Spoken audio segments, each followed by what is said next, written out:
Good morning friends. आज फिर से आप लोगों को नर्सिंग विद सोनी राज में स्वागत है। आज फिर से हम एक न्यू टॉपिक लेके आए हैं जिसका नाम है हाइपर एमेसिस ग्रेविडम। तो आज हम पढ़ने वाले हैं हाइपर एमेसिस ग्रेविडम के बारे में। हाइपर एमेसिस ग्रेविडम एक बहुत ही कॉम्प्लिकेटेड कंडीशन होती है और ये फीमेल्स में ही देखने को मिलती है, खास करके उन फीमेल्स में जिन्होंने प्रेगनेंसी कंसीव की है। तो हाइपर एमेसिस किसे कहते हैं और ये किस वजह से होता है, तो आज हम इसी के बारे में पढ़ेंगे। तो हाइपर एमेसिस ग्रेविडम को समझने के लिए जो इसका वर्ड है, इसको हम कई टुकड़ों में विभाजित कर देते हैं। जैसे हम यहाँ पे बात करते हैं, हाइपर मीन्स अत्यधिक, एमेसिस मीन्स उल्टी, ग्रेविडम मीन्स गर्भवती महिला, मतलब कि जो गर्भवती महिला है उसको अत्यधिक उल्टी होगी, इसी को हम कहते हैं हाइपर एमेसिस ग्रेविडम। अगर हम नॉर्मल देखें तो जब कोई भी फीमेल्स प्रेगनेंसी कंसीव करती है और उसकी फर्स्ट ट्राइमेस्टर होता है, मतलब कि शुरुआत के 12 सप्ताह होते हैं, उस दौरान उसको नोजिया वोमिटिंग होता है, उसकी जी मिचलता है, उसको उल्टी होता है, लेकिन उसको हम बोलते हैं मॉर्निंग सिकनेस। क्यों हम मॉर्निंग सिकनेस बोलते हैं? क्योंकि जो नोजिया वोमिटिंग होती है प्रेगनेंसी के दौरान, वो ज़्यादातर मॉर्निंग में ही होती है। मॉर्निंग में जब फीमेल सोकर उठती है, बेड छोड़ती है, तो उस दौरान उसको नोजिया वोमिटिंग स्टार्ट होता है। फिर धीरे धीरे जब वो कुछ खाने पीने लगती है और वर्कआउट करने लगती है, तो फिर धीरे धीरे वो ठीक हो जाता है। तो ये फर्स्ट ट्राइमेस्टर में फीमेल्स में दिखाई देता है। ये एक सिंपल सा लक्षण है प्रेगनेंसी का। इससे फीमेल के स्वास्थ्य पे किसी भी तरह का कोई साइड इफ़ेक्ट नहीं पड़ता है। लेकिन वहीं पे अगर हाइपर एमेसिस ग्रेविडम हो तो फिर ये फीमेल के हेल्थ पे क्या करता है, निगेटिव इफेक्ट डालता है। क्योंकि जो हाइपर एमेसिस ग्रेविडम है उसमें क्या होता है कि फीमेल्स को सीवियर कंडीशन में नोजिया और वोमिटिंग होती है और कंटिन्यू होती है, जिसकी वजह से उसको डिहाइड्रेशन हो जाता है और इसका सीधा असर उसके स्वास्थ्य पर दिखता है। इसके साथ ही उसके जो भी दैनिक कार्य होते हैं, उसका जो डेली रूटीन होता है, वो भी प्रभावित होता है। क्योंकि इसमें क्या होता है कि फीमेल्स को दिन भर वोमिटिंग होती है, लगातार होती है, उसका दिन भर जी मिचलता रहता है, वो उसको कोई भी काम करने में अच्छा नहीं लगता और इसका स्वास्थ्य भी धीरे धीरे डाउन होने लगता है। तो इसको ही हम कहते हैं हाइपर एमेसिस ग्रेविडम। अब हम इसमें देखेंगे हाइपर एमेसिस ग्रेविडम आखिर क्यों होता है। क्योंकि नॉर्मल प्रेगनेंसी के जो साइन होता है वो नोजिया वोमिटिंग ही है। फीमेल्स जब भी प्रेगनेंसी कंसीव करती है तो उसको हल्की फुल्की उल्टियाँ होती है, लेकिन जब ये उल्टियाँ लगातार हो, कंटिन्यू हो और बहुत अधिक हो, तब ये प्रॉब्लम क्रिएट करती है। तो अब देखेंगे काउज ऑफ हाइपर एमेसिस ग्रेविडम। तो फर्स्ट काउज है increase level of HCG hormone. HCG hormone को हम कहते हैं ह्यूमन क्रोनिक गोनेडोट्रोपिन हार्मोन। अब ये HCG क्या है? ये एक ग्लाइकोप्रोटीन है और इसका निर्माण प्लासेंटा में जो सिम्पियोट्रोफी ब्लास्टोसेल होता है वहाँ से होता है। तो ब्लड में जब इसका लेवल बढ़ जाता है तो उस दौरान जो फीमेल्स होती है उसको हाइपर एमेसिस ग्रेविडम काउज करती है। नॉर्मल क्या होता है कि जब कोई फीमेल्स प्रेगनेंसी कंसीव करती है, तो जब हम प्रेगनेंसी टेस्ट करते हैं तो उस टाइम अगर उसकी प्रेगनेंसी पॉजिटिव आती है तो इसी हार्मोन्स की वजह से आती है। ये हार्मोन्स प्रेजेंट रहता है। सेकेंड काउज है डिक्रीज गैस्ट्रिक मोटालिटी। मतलब कि अगर जो गैस्ट्रिक मोटालिटी रेट है अगर ये कम हो गई तो इसके वजह से भी फीमेल्स में नोजिया वोमिटिंग काउज करता है।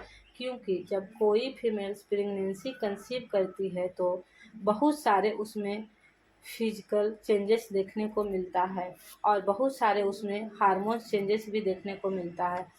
तो जो हार्मोन्स चेंजेस हो रहे हैं तो उसी के वजह से जो फीमेल्स होती है उसको डाइजेशन भी दिक्कत होती है, उसको जो पाचन तंत्र है वो भी गड़बड़ हो जाता है।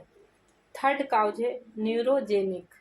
न्यूरोजेनिक का मतलब ये है कि जब कोई फीमेल्स अकेली है उसको किसी भी तरह का किसी साइकोलॉजिकल सपोर्ट नहीं मिलता है, तो उस दौरान उसमें कुछ ऐसे चेंजेस होते हैं जो उसमें हाइपर एमेसिस ग्रेविडम की जो लक्षण होती है या फिर उनके जो कारण होते हैं उसको बढ़ा देते हैं।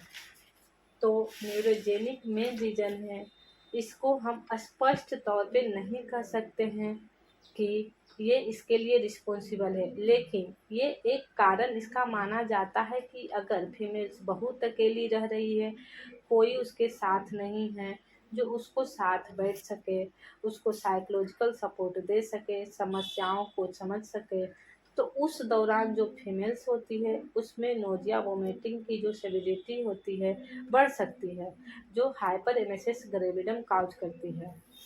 फोर्थ काउज है deficiency of vitamin B, that means thiamine. अगर विटामिन B1 की कमी हो जा रही है फीमेल्स को, तो इसके वजह से भी हाइपर एमेसिस ग्रेविडम काउज करता है।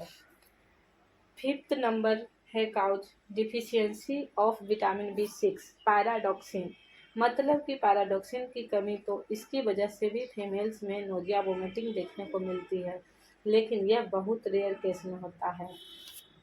सिक्स काउज है प्राइमी ग्रेविडम, मतलब कि जो फीमेल जिसने पहली बार प्रेगनेंसी कंसीव की है, तो उनमें भी हाइपर एमेसिस ग्रेविडम देखने को मिलता है।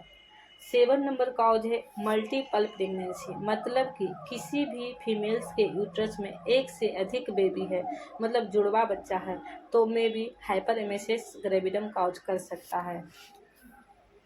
8 नंबर काउज है हाइड्राटिडिफोर्मोल, इसकी वजह से भी फीमेल्स में हाइपर एमेसिस ग्रेविडम काउज करता है।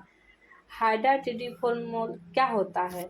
जब फीमेल प्रेगनेंसी कंसीव करती है, तो उस दौरान जब प्लासेंटा बनती है, तो जो प्लासेंटा का निर्माण होता है वहाँ पे जो ट्रोफोब्लास्टिक सेल होता है वहीं से नॉन कैंसर ट्यूमर का निर्माण हो जाता है, जो अटैच होता है बच्चे और यूट्रस से।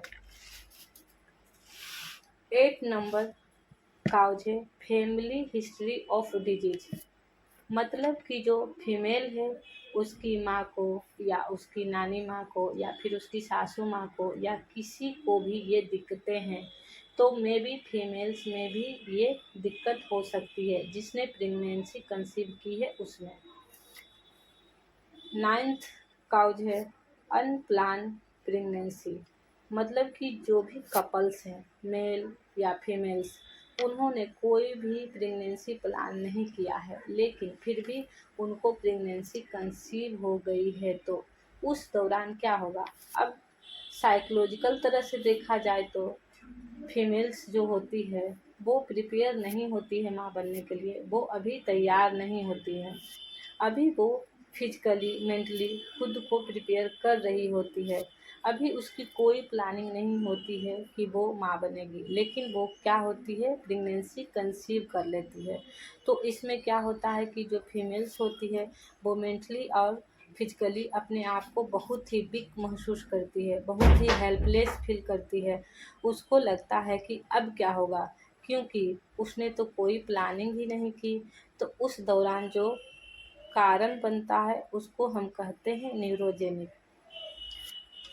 10th है फीमेल फीटस इन यूट्रस, मतलब कि जो गर्भ में पल रहा बच्चा है अगर वो फीमेल है तो इसमें भी हाइपर एमेसिस ग्रेविडम देखने को मिलता है।